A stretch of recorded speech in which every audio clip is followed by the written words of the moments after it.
कुतुबुद्दीन घोड़े से गिरकर मरा, ये तो सभी जानते हैं, लेकिन कैसे, आज हम आपको बताएंगे। वीर महाराणा प्रताप जी का चेतक तो सबको याद है दोस्तों, लेकिन शुभ्रक नहीं। तो मित्रों, आज सुनिए कहानी शुभ्रक की।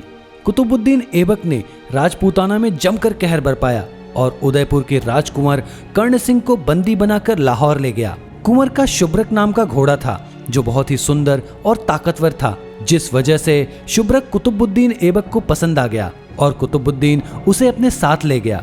एक दिन कैद से भागने के प्रयास में कुंवर कर्ण सिंह को मौत की सजा सुनाई गई और सजा देने के लिए जन्नत बाग नाम की जगह पर उन्हें लाया गया।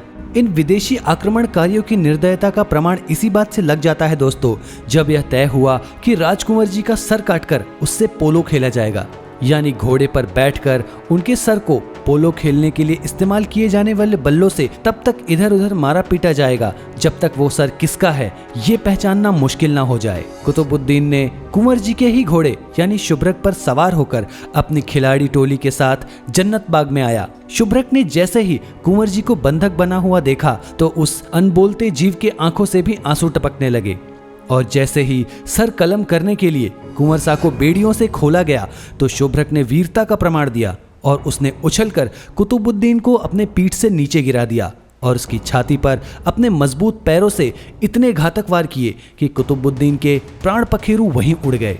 इस्लामिक सैनिक ये सोचते रह गए कि अभी हुआ तो क्या हुआ, और मौका मिलते ही कुंवर सा ने सैनिकों को जंजीरों सहित खींचकर पटक दिया और शुभ्रक पर सवार हो गए। शुभ्रक हवा से बातें करते हुए लाहौर से उदयपुर बिना रुके दौड़ा और उदयपुर के महल के सामने आकर रुका। राजकुमार शुभ्रक से जैसे ही नीचे उतरे, उन्होंने अपने प्यारे साथी को दुलारने के लिए एक हाथ आगे बढ़ाया तो ये महसूस हुआ कि वो बहादुर जीव उसी वीरता से खड़ा है जैसी वीरता उसने दुश्मनों के बीच दिखाई।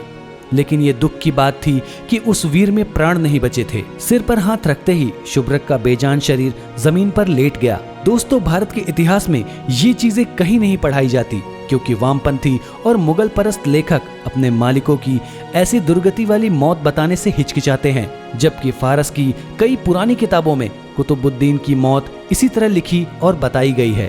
हमसे हमारी ये शौर्य गाथा क्यों दूर रखी गई है दोस्तों, इस पर बहुत गहराई से सोचने की जरूरत है। जिस देश में इंसानों के साथ उनके पालतू जीव इस तरह से वीर और निडर हों, ऐसे देश को बाहर से आए कुछ लुटेरों ने कैसे गुलाम बनाया होगा? क्या इसका कोई पुख्ता कारण है? अगर है तो कहां है? या फिर हमें ये मानना होगा कि हमारे इतिहास के साथ ही छेड़छाड़ हुई है? इस बारे में आपकी क्या राय है? कमेंट कीजिएगा और चैनल को सब्सक्राइब जरूर कीजिए।